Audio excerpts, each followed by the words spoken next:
Folks, welcome back to Three's End.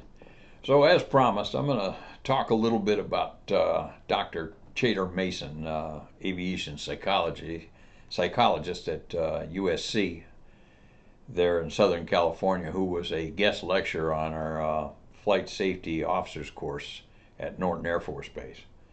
Boy, that's brutal getting through all that. At any rate, Dr. Mason was a psychologist, and he specialized in human factors with respect to accident investigation, and he was brilliant.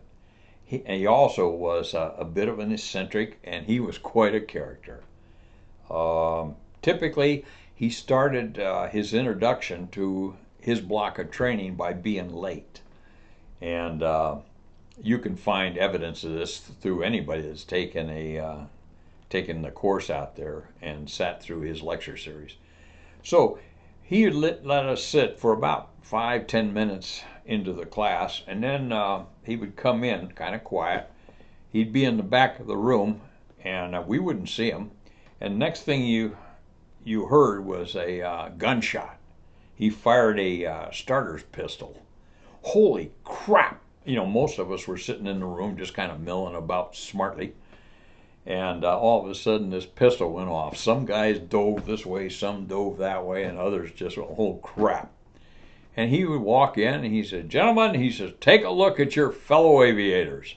He says, you have just now been given insight into how these people will react to a sudden and violent event inside the aircraft. So some guys were picking themselves up off the floor going, son of a bitch. Other guys were sitting there, and I just kind of sat there. I don't know why. I just sat there, kind of turned around and looked at him. So he walked up, introduced himself as Chaytor Mason, and we had heard a lot about him as we were initially on course. And what about him? Well, you'll find out. Well, we just found out. And he was not disappointing at all. He would stand there sometimes and he'd take out, remember those pens that used to be able to extend and you'd point them at this, that, and the other? So he had one of those stainless steel pens or whatever they were. And he would be pointing here and there, and we're sitting there following, but, you know, after a while, kind of ignored the pen. Well, he'd take that damn pen, put it behind him, and push it up underneath. He wore a rug. He had a wig on. So he'd take that pen and shove it up underneath his wig and then start flipping it around on top of his head. Try to concentrate when you're sitting there looking at this esteemed doctor of psychology and he's flipping this wig around on top of his head. Insane? Hell yes. I loved him for it. But he gave us a lot of insight into perception. And how our minds work with respect to aircraft accidents after they occur. And he introduced a lot of ideas I'd never thought about, or we had never thought about.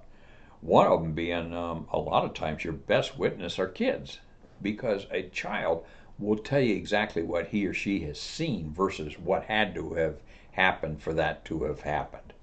And I found that to be the case on an accident investigation I did once down in Australia. We got all kinds of witness statements, but the most accurate one came from this, I think she was 9, 10, 11-year-old girl. She stood there and told us what happened. At any rate, Chaytor shared an experience he had as a Marine pilot. He flew during World War II. I think he flew a Corsairs.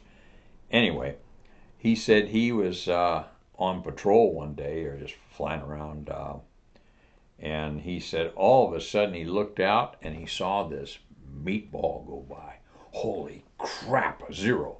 So he said he added power and horsed that thing up into a hard turn, came around just looking for this Japanese zero because he was going to gun his brains out. But he said he sat there, looked around, he couldn't find him. All of a sudden, he says, here this damn thing came by him again. Where the hell was he hiding? So he reefed it around and came back for a third pass. And as he made that third pass, he said, again, he couldn't see him till just at the last minute. He went whistling by this thing, And he said this time, he said he could see the Japanese guy staring at him out of the cockpit with his silly ass grin on his face.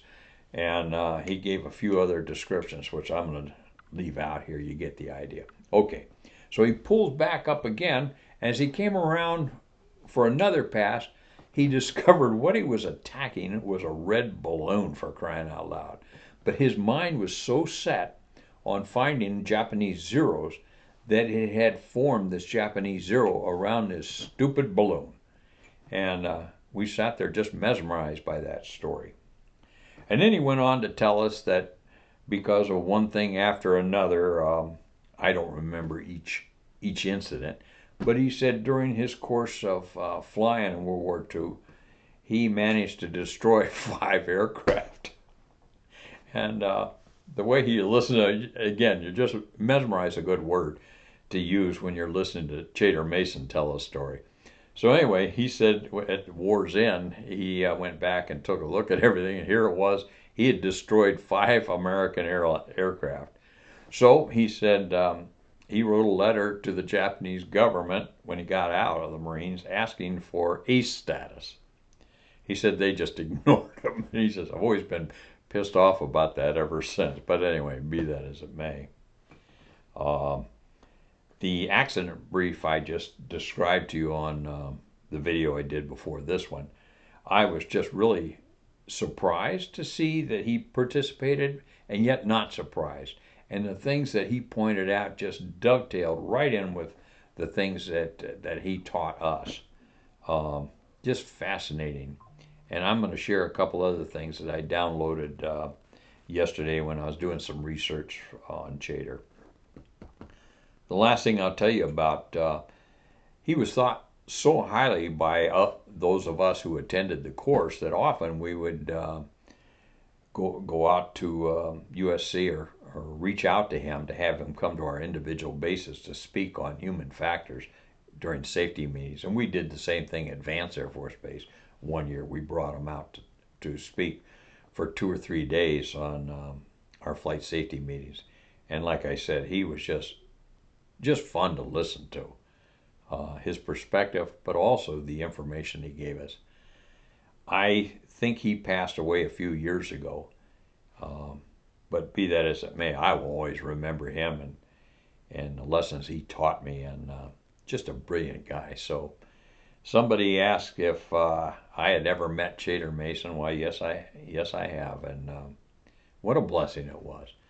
So with that, this is Bobo. Base gear stop.